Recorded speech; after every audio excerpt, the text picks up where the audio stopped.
lighting. So it's called Light and Mood and Portraits. It's the first time I've added the portrait part. So before you could just go out and do anything you wanted concerning lighting, looking for shadow, looking for dramatic side lighting maybe. But Miss P had tried this and I think it gives you a little more focus. So that we kind of try to get away from those random pictures where it's just kind of like, oh, I'm just going to take a little bit of stuff outside, a little bit of stuff inside. There's no cohesive theme. So I do like the idea that you're going to kind of pick a theme. You're going to pick a person. I would prefer it be one person that generally somebody you admire, but it could really just be anybody that maybe a friend who has a cool job and you want to document what they do on their job, take portraits of them, and maybe they work on the farm or something. So you want to take pictures of them, portraits of them on the farm. We'll talk about what that's like. But maybe it's grandparent, maybe it's a niece or nephew. So you're going to pick one person though, and it should be kind of a cohesive theme. And you're going to use light to kind of tell me a little bit about them, what kind of things you're trying to express. So let's talk about some different kinds of portraits. That is my general definition. There's a lot of definitions of portraits. Any photo that captures a person, an animal, or a character. So, there's portraits of your stuffed animals, I suppose, is a portrait. I would like you to stick with people, really. Only because animals are really hard to take pictures of. So, not that it wouldn't be cool to do a portrait theme of your dog or something. It's just very hard. They don't pose well. They don't take direction well. So, when we speak of portraits in general terms, there's a tendency to think about that's just a picture of a person. But there's all kinds of categories. So I kind of divided them off into some different categories and talk about how, so you have some basis for how you could approach this. The first one is candid, a candid portrait. And do you have to pick one and just do all candid portraits or all formal? No, you can mix it up. Actually, you probably should mix it up. So if you're picking, your grandmother, and that's what you're going to do your portraits on, you might do some candid pictures of her at first, which means it's unposed. It appears unplanned. Does it have to be unplanned? Well, I'll never know. So if you say, hey, Grandma, just pretend like you're rolling out dough to make cookies. That's fine. But that's the idea of candid, is that it looks like she doesn't know you're taking a picture. Right? And and photojournalists do it all the time. Hey, could you do that again? Hey, could you, grab that rifle again and pretend like you're marching? So, it doesn't have to be real. The subject's not aware that you're taking the picture. Generally, I think they're more realistic. If you can hide and kind of take pictures, the candid pictures. They capture natural movement. They show the person's character. They tell you something interesting about them. So usually it should be something that's relatable. So if you're trying to show grandma as a typical grandmotherly figure, maybe you want it to be something that fits in with that narrative, with that theme. Maybe you're not going to have grandma mowing the lawn. I don't know. Or maybe you want to play with juxtaposition. Hey, we think of grandmothers as baking cookies, but my grandma mows the lawn and uses a chainsaw. That's cool too. They call them slice of life pictures. So they're things that they would do in their daily life. Henri Cartier-Bresson was the king of doing this kind of thing. He called it the decisive moment. So I don't know if he was invisible or what, but he just had this way of capturing a moment in time that really just captured the perfect moment. He always just kind of captured that moment. Two friends together in the pub, a couple on a train. The next one is posed. So it's kind of the opposite of candid. You could pose and that's probably what most of you will do, right? Obvious communication between the photographer and the subject, mostly about body position and expression. So you might say, okay, I'm going to put you here in this chair, put your elbow up here, put your hand here. So you're posing them, you're telling them how you want them to look. As opposed to candid, where generally the worst you might say is do that again, but you wouldn't tell them how to do it again. Okay, very different look. But you're not necessarily telling them how to dress. You're still letting them be them. The portrait's still going to speak about who they are. You're just going to kind of say, hey, can you move this way? Can you have the light hitting your face that way? Can you hold still for a minute? And Herb Ritts is who I think of with posed photography. famous celebrity photographer. But you definitely, the people didn't just happen, Madonna didn't just happen to say, let me put my face against this wall. I mean, he told her to do that.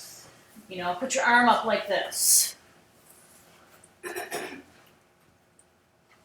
next one is formal portrait, a formal portrait. And some people say, well, what's the difference? They seem awful different. It says communication between the photographer and the subject regarding not just the pose, but the clothing, the location, the style, the mood. Everything is controlled by you. You tell the person, make sure you wear that blue tie and that red jacket. Make sure you do your hair like this. I want those one earring, So then you're controlling everything when you do a formal portrait. So this is where you get to decide. Do I want to tell my person what to wear? You may have to. If what they're wearing isn't very interesting, you may want to tell your person, hey, you're coming over and make sure you bring make sure you bring your homecoming dress. Because that's what I want to photograph you in. Environmental portrait is probably my personal favorite. An environmental portrait shows the subject in their own territory. An environment adds meaning to the person. So you don't do an environmental portrait of somebody with 7-Eleven in the background if 7-Eleven does not have a meaning to that person. So if you're doing a portrait of your brother and he works at 7-Eleven or McDonald's, then fine. McDonald's could be in the background. But if he doesn't even have anything to do with McDonald's, then it shouldn't be in the background. So you don't just put them in any environment. The environment says something about the person. There should be a relationship. So this man here, I can make an assumption that that mattress on the back, sitting on the floor, and the way it's lit, especially, there's some relationship. Maybe he lives there. Maybe he just slept there. Maybe something's going on that relates to that. So it's where you really pay attention to the background for sure. Anthony Kurt, that's sort of what he does. He likes to find these characters that he finds some really interesting characters, and the background is sort of storytelling to him. So obviously this woman here with the torch and all that, I mean, the background obviously has a lot to do with it. I would assume those two boys have a relationship to her. Her little brothers, her sons, something. They work for her. Some sort of relationship. So it can be really interesting to do that, to look for a cool environment and then put your character into the environment.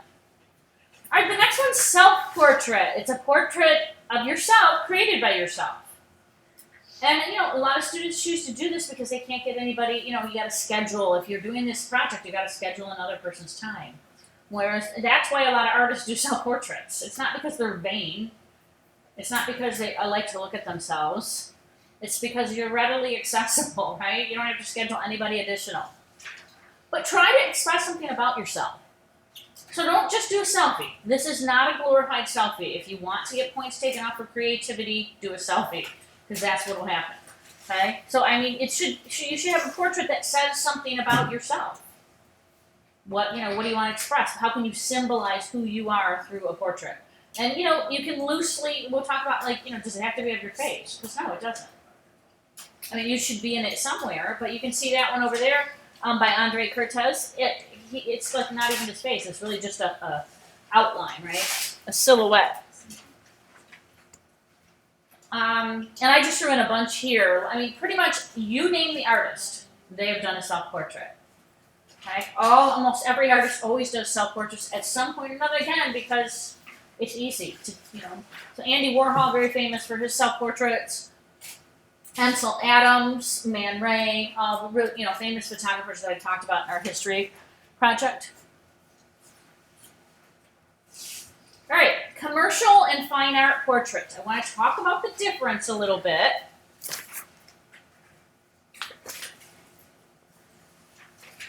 Because you need to kind of decide what angle you're going for. All right, first of all, what is commercial photography? Some examples would be like glamour, fashion, beauty, advertising. I consider this the easy way out, I gotta say. So if you're thinking, oh, I'm gonna get my best friend to bring her ball gown out, bring her homecoming dance dress out, and we're going to go outside by a pine tree and do some fashion photography. It is kind of easy, like you're taking an easy way out. Generally with commercial, the work is directed by someone other than the artist. So you're an artist here.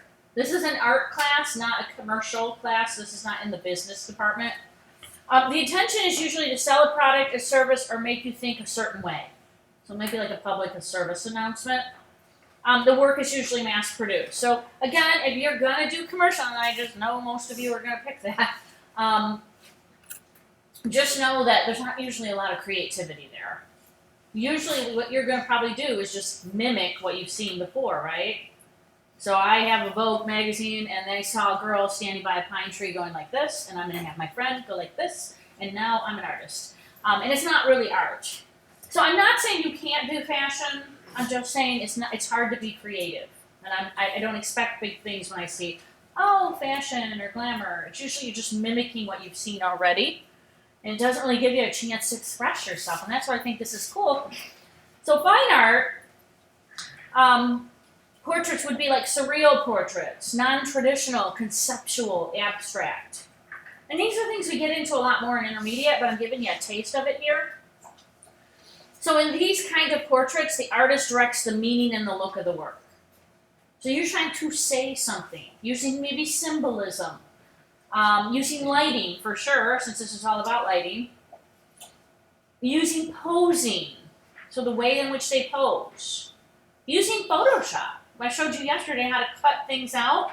So, something like this, where you have this girl and then she has this bee sitting right on her lip, which makes me crazy, this picture. But, obviously that'd be really hard to ask your best friend, do you mind if I put a bee on you? So, you could use Photoshop and, I have this picture of this bee and I'm going to put it, and then there's some symbolic reason why. Why? I don't know. It depends on what you want that bee to represent.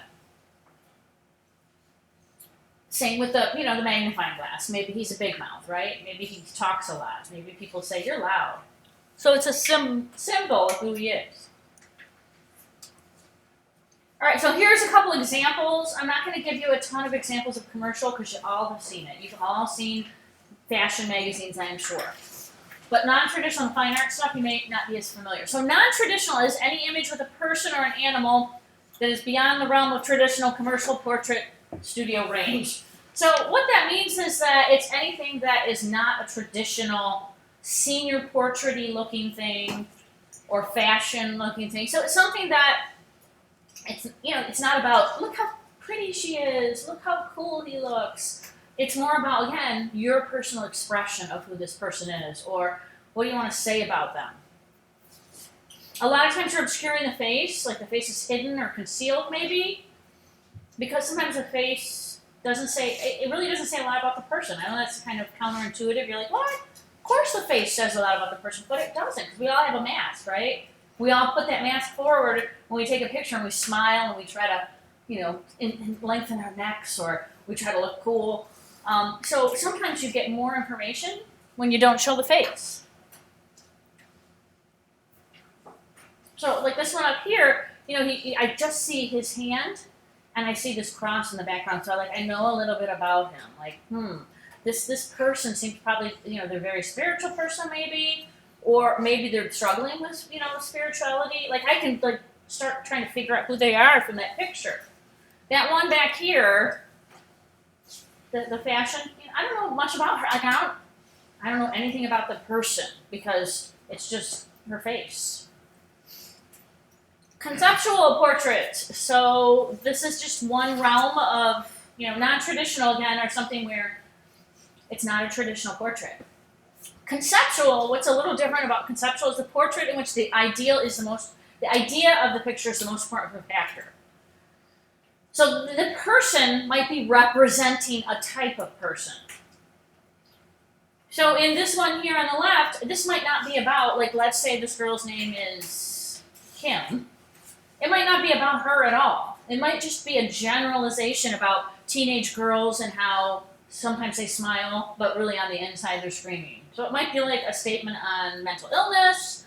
I don't know. But it's not necessarily about the person. It's about the idea first.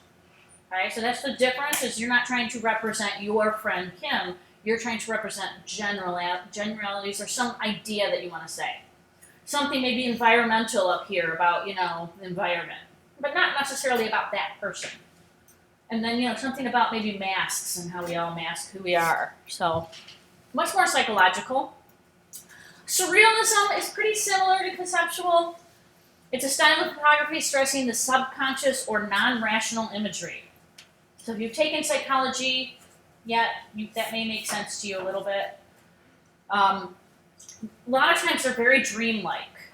So what that means is, and this artist right here on the left, it was a pretty cool idea. God, why didn't I think of that? That was a great idea. She went around and she asked little kids, about their nightmares. And so she would just kind of keep till she got a good one. And then she would try to reproduce them visually. It's kind of interesting, So some kid had a nightmare about his hands turning into plant roots or something. And so she's trying to represent that.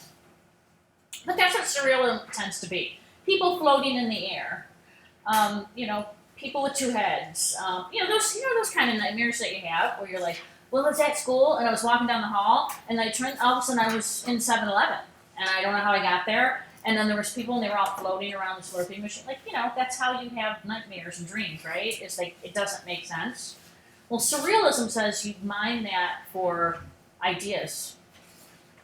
It's kind of a cool way to work. And like surrealists will keep like a little notebook next to their bed. And when they wake up in the morning, like, I gotta write that down. That could be my next big piece of artwork. So here's some surrealists. Obviously it takes a lot of Photoshop skill. So if you're not super skilled at Photoshop, it might be tough. It doesn't, not necessarily. I mean, the one on the left is no Photoshop at all. The one on the top probably doesn't have a ton of Photoshop, but I see a lot of Photoshop work with surrealist photographers for sure. So maybe you have the skill for it. Maybe you need to practice a little bit. All right, some other tips I'm going to go through, and I don't think you have notes on these, so that's okay. First of all, you've got to think about the background. No matter what, even if you're not, I'm just making sure that I didn't, even if you are not doing environmental portrait, at least think about it. So if you're doing a simple background, then that lets the person express who they are. So you can put them against the wall, you could put a sheet up. If you do a sheet at home, like you're trying to make your own background, iron it, okay? Otherwise you're gonna be taking days trying to Photoshop that out smooth. So try to iron it really smooth, or use just a wall if you want that plain background kind of look. Otherwise, backgrounds can tell you something about the person. So, he's obviously a barber, he works in a barber shop, so makes sense. So here's some other just examples of setting. It doesn't have to be super relatable, just going outside and finding a setting can be interesting. But I think what's most interesting in the top one is like what she's wearing. But it kind of matches. Like you thought, like, hey, it's a blue dress and there's some blue sort of in the background. It's kind of fun to put formal attire and go someplace that's kind of crumbling. That's juxtaposition, we call that. Where, like, why are you wearing a suit and tie, but you're in a crumbling building? Like, that's a juxtaposition, like things that don't necessarily go together, which can be fun to do. Another thing I want you to think about is styling. You are the photographer, so if you want your subject to pick what they want, like you want Grandma to wear what she always wears, fine. But otherwise, you should be thinking about, I'm going to ask you point blank. We'll probably have a critique, which means I'm going to print them out and we'll put them up on the wall. So I will ask you, so hey, why is he wearing a U of M shirt? And, there might be a good reason. I don't know, he just swore it because he got it at his brother hand-me-down. I want like some, hey, I thought about that. He was wearing that shirt and that's where he wants to go when, later in college and that's like his dream college. Okay. But if it's just a random kind of t-shirt that means nothing, then turn it around, bring something else. You are in control of everything that they wear. Okay? It is your job to be able to defend what they're wearing. And if you can't, then you make sure they have extra choices to bring. It's great to use culture. So if you have any cultural, I had one, like last year someone did like Irish dancing. I've had a lot of from India, like really elaborate, beautiful costumes and headdress. So if you have that kind of stuff, that's cool. You could kind of do it as like a cultural exploration, exploring someone's culture. Those are always really dramatic. love that one of the girls there. Just a sort of candid slice of life, but like they're really sassy and just think that's funny. Props. That helps you a lot. Props are something that, like, when you're stuck and you're taking pictures and you're like, okay, I did a close up, I did a full length, I tried some different poses. I'm stuck. And that got me to 20 shots. Oh, let me pull up this hat, or let's put your guitar in it now, or your bike, or So props are something that will help prop you up as a photographer. So have them bring some stuff. Hey, will you bring a hat? Will you bring a purse? Even like something that we can do some, mix it up a little. It could be something quirky. Bring your violin. Bring your banjo. I don't know. It could be anything that they happen to have that you think would be kind of cool. Posing is everything. Think about the elements or the composition styles you learned, right? Like frame within a frame. Think about like rule of third. All of those composition styles you're still going to be graded on now. I expect you to continue to use them. You might do a bird's eye picture of somebody. Like, hey, I'm going to go up these stairs and I'm going to shoot down and I want you to look up. So that's, and I want you to pose like this. So that's bird's eye. So all of these things matter, and posing can help you a lot with that. So think about how you're posing people, right? Because it gets really boring if you just do a bunch of shots where they're like. So come up with this pose. There's tons of websites that have poses. Pull your phone out and type poses for photography. And you can be inspired by that because there's tons of them. And then, play with humor. Like, be quirky. It's fun. But, when somebody looks really uncomfortable, see if you can draw them out a little bit.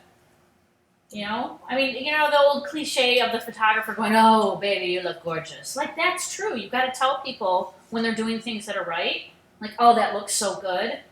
That is so good. That the light is perfect. I loved that one. Like, you have to do that to get them, like, oh, I'm doing a good job. But if you are constantly like, oh, that's not a good shot. Oh, my focus was bad.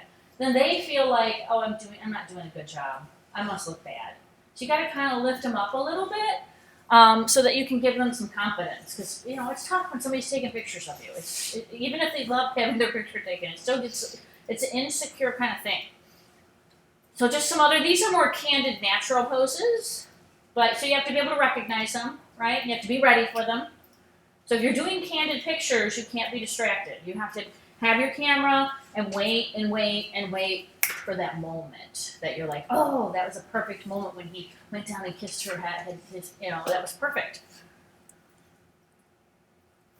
Please try to stay away from, senior portrait-looking things. Like cliches. Cliches are, right, common things that you see. The leather jacket, the leaning against a tree. We're not doing senior portraits. That's not the goal. The goal, again, is more artistic, more to express something about the person. So that's about all I'll say with that. So please, that's what I get a lot of, and I'd like to try to stay away from that if we can. Facial expressions are super fun. So if you know somebody who really is expressive, think about that. Think about really trying to elicit those expressions. Because, how powerful. Someone's trying to scream into the camera.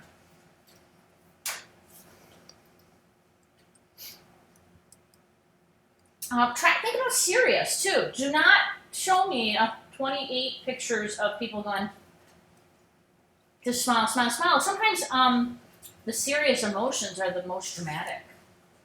So, consider saying, okay, don't smile for this one. You don't have to look depressed, but don't smile for this one. Let's try to do some more serious pictures. Focus on the eyes. Nothing more important than the eyes. If you just focus on the face in general, you very well could have the tip of the nose in focus and not the eyes. So try to put that little sensor right on their eyeball. Okay? If you can. And remember, you can lock it in so you can hold that shutter halfway right on their eyeball. And then you can put them in rule of thirds. Just don't let up and then press all the way. So that's one of the biggest problems is people just don't focus on the right ear. And then like the wall behind the person's in focus and they're not. So you really got to think about focus. Just experiment with expressions. Don't be afraid to ask for what you want. So, don't think, well, I'm being bossy. I don't want to tell, I don't want to sit here and tell them what to do. That's your job. People want you to tell them. And again, composition, you will be graded. There's a line on the rubric about composition.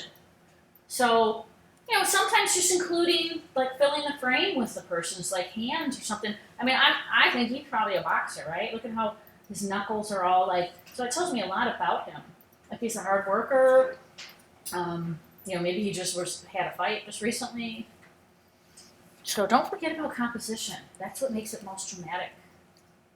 And then change your formatting. Remember, you don't have to show me all verticals or all horizontals. Like, mix it. So you got the person set up, you got grandma sitting by the window and she's looking out into the light. You're going to click a few, and then you're going to zoom in and click a few. And if you're using your point and shoot, just zoom in. Then you're going to turn and click a few. Then you're going to go wide angle, and you're going to get really close and click a few. Then you're going to maybe turn your flash on and click a few. There, I just did, 17 pictures of one person. All right, really easily. So mix your framing up, and you notice how they filled the frame, and then they got a little more of the background. Alter your perspective. I already talked about that. You could shoot from, look at how much information you get about her. Like what a busy person she is because they shot from down. Or look at how interesting that is with the repetition and then just that one object of his head poking up there. So composition matters. There's all of these things that we learned. You want one of those little pocket guides. You can bring one of those with you and start. That's what people say, well, I don't know, I'm just going to figure out what to do. I'm always surprised. Well, okay, you've got grandma sitting by the window. Start, okay, can you get up high and shoot down? Take a shot like that. Can you get low and shoot up? Can you tilt the horizon line? Can you do one just eye level where she's looking directly into the camera at you? Can you do one when you fill the frame? Get closer. Can you try to find something to make a frame? Maybe if you step to the side, the curtains will make a frame around her. Can you do a macro? So maybe just her hands, just her earring, just her lips. Can you find something to lead to her? Maybe the curtains make a line down to her if you shoot wide angle. Can you put a rule of thirds? Can you throw the background out of focus? I mean, how you can run out of ideas with a list like this, I'm never sure. And then decide what will be the emphasis. So you can see here, if he's the emphasis, if he's the portrait, the person I'm taking a portrait of, then I want to focus on his face. If she is, I want to focus on her. So that, what you throw out of focus matters. This is a classic trick for photographers, is leave some space. And it's kind of hard to tell where this picture ends, actually. It probably ends about like right here. Leave some space for them to like look into, the kind of that rule of thirds thing. But, if you're going to kind of do one of these horizontals, like a little bit of space so they can kind of, their breathing room, we call it. A little bit of breathing room. And then try one up close, too. So if that were my shot, I would have flipped it back around and zoomed in really close to just her hands with that cigarette on it, And then this is all about lighting. So remember, this is called light, mood, and portrait. So lighting is the most important element for you. You're trying to find, so maybe go out during the sweet light, the golden hour, right before the sun sets. Maybe look for cool areas where the sun comes through the bush, or where you get cool reflections and shadows. Reflections on glass is really interesting with light. Like very dramatic. I'm just going to go through a couple of these. I'll go back. So, people around you, like, do you know people that do something interesting? So Danny Lyons, he did pictures of bikers. His family was a big biker family, so they all kind of hung out together. So, like, what kind of family, like, do you guys hang out at, maybe your parents hang out at the Elks Club, and maybe they're in a bowling league. That's one place you could start. Imogen Cunningham is famous for, like, famous people. Just ask people that you know around school, like, hey, will you come and, you have an interesting look, is what I would usually say to somebody. Jill Greenberg, famous for her kind of, almost humorous portraits.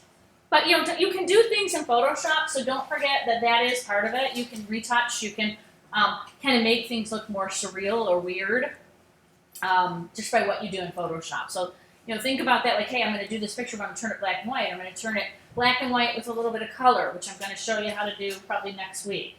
So, the picture where Everything's black and white except for the rose. That's easy to do. I'll show you how to do that.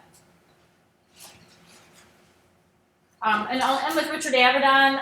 You know, he must talk to these people and get just a perfect expression. He said a photographic portrait is a picture of someone who knows he's being photographed, and what he does with the knowledge is part of the photograph, is what he's wearing.